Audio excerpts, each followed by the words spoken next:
The transport ship drifted in the silent lane between the outer colonies and the frontier line, and the only human on board was a technician named Rian, who had taken a contract that promised steady pay and a chance to work with new technology from the Alliance program that sought peaceful exchange across species.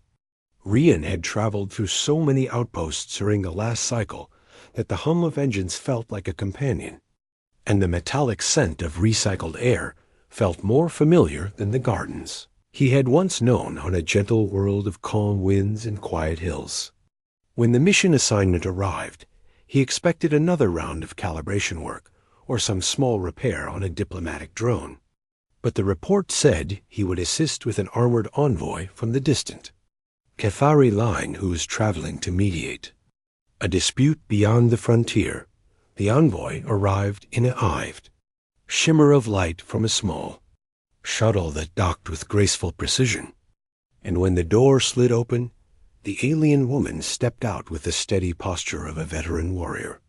She was taller than Rian by a full head, shaped with long limbs built for agility, and her armor glimmered like folded stone under the soft white lights. Her face remained calm, and her eyes carried an ember-like glow that suggested instinctive alertness.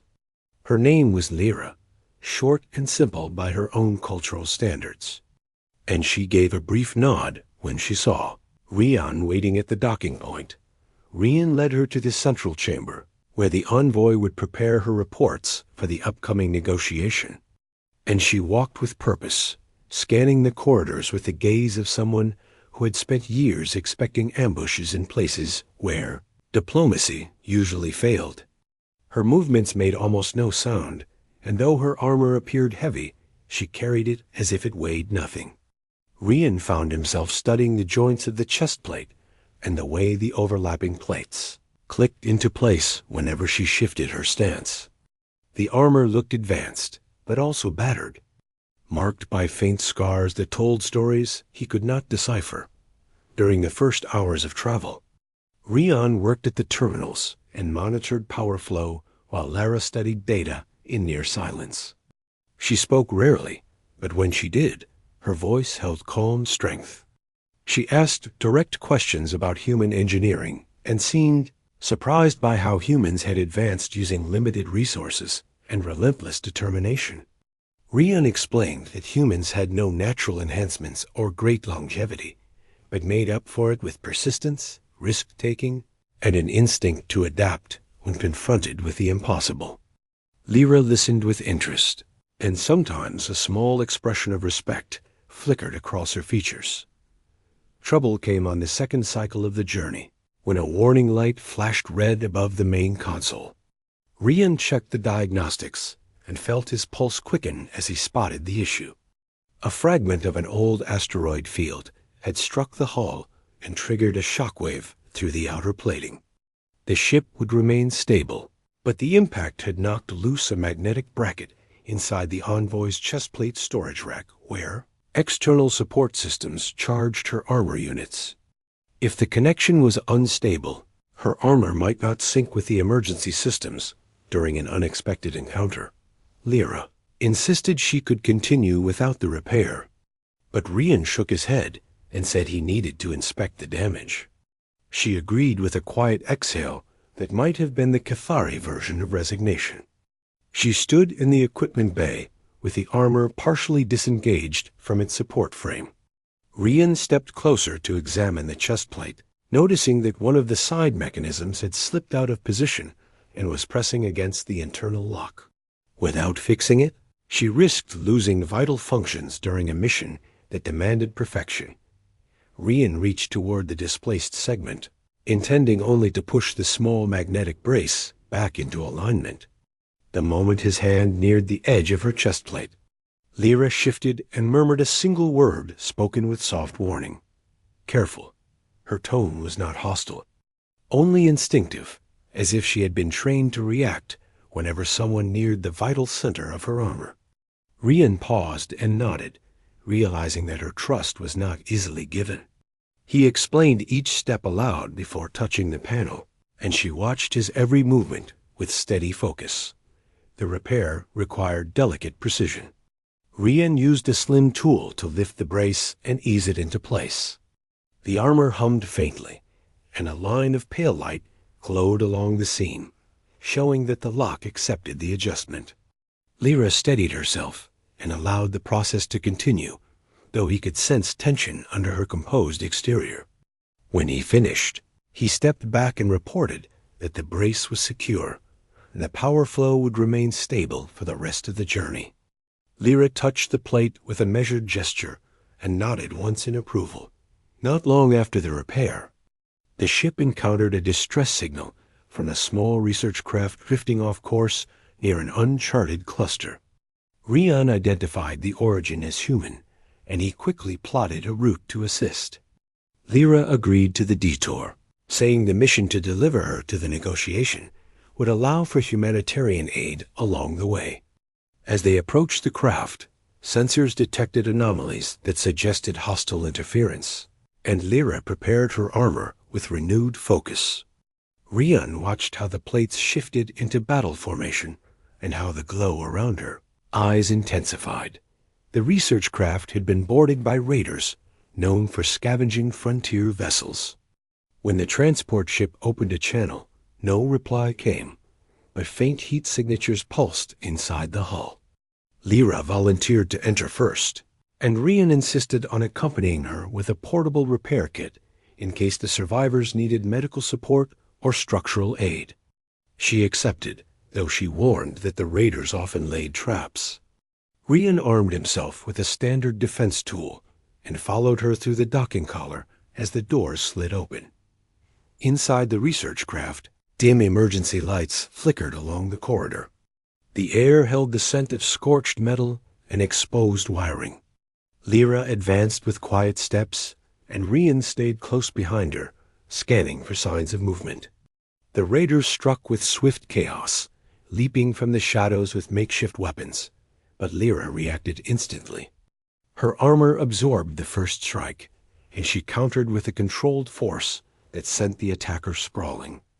Rian used his defense tool to disable another raider who lunged at them.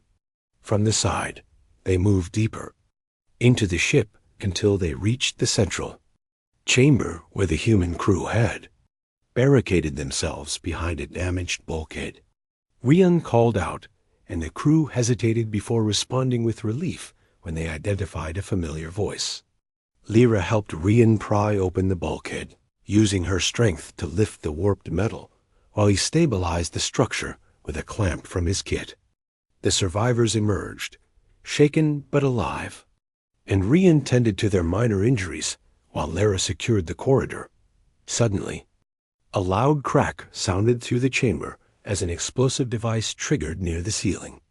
Lyra reacted before Rian could fully register the threat, leaping toward him and shielding him with her armored form. The blast rocked the chamber, sending debris cascading in all directions. Rian felt the shockwave, but remained unharmed beneath her protective stance. When the dust settled, Lyra stood firm, though a dent marred the side of her chestplate, the same area he had repaired earlier. Rian moved at once to check the damage. The brace he had corrected remained locked in place, but the new impact had strained the outer frame.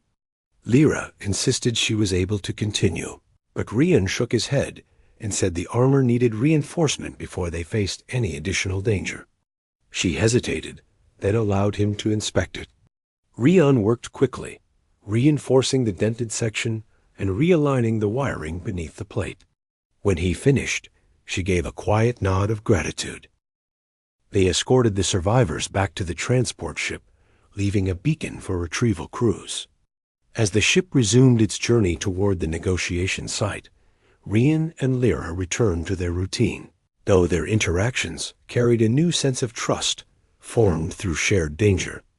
Lyra asked more questions about how humans formed alliances and how they found courage despite limited natural advantages. Rian explained that humans often faced long odds, but their instinct to protect one another made them push beyond their limits. When they reached the diplomatic station, orbiting a pale blue world, The officials greeted Lyra with formal respect. She delivered her report with calm authority, and the station director commented on the flawless alignment of her armor systems. Lyra simply said the technician had ensured optimal performance, and Rian felt an unexpected flicker of pride at her acknowledgement. Later, as the mission concluded and Rian prepared to return to the transport ship, Lyra approached him in the docking chamber. She told him that the Cathari valued strength and honor, but they also valued those who stood beside them with quiet determination. She said humans carried a resilience she found rare, and she intended to speak of this in future councils. Rian thanked her and wished her success in the negotiation ahead. As the docking doors closed and the ship began to pull away, Rian thought about the moment he had reached to fix her chestplate and how she had murmured careful. That word had carried more than caution. It had carried the weight of a lifetime shaped by battles and betrayals. By the end of the journey, the meaning had changed. It had become a reminder that trust was earned through shared trials, and that even across species and stars, understanding could grow where respect took root. The ship continued toward the frontier, and Rian returned to his post with renewed purpose. Humanity had always pushed outward, seeking knowledge, connection, and challenges beyond the familiar. Encounters like his with Lyra showed why the Alliance believed in the idea that every species had something unique to offer. The journey had proven that even in a galaxy filled with advanced civilizations, humans brought a strength forged from persistence, loyalty, and the quiet courage to reach out even when danger lingered close. And somewhere in the diplomatic halls of a distant world, an alien envoy walked with steady steps, her armor humming with perfect alignment, carrying the memory of a human technician whose steady hands and unwavering resolve had earned her respect in a way no grand speech ever could.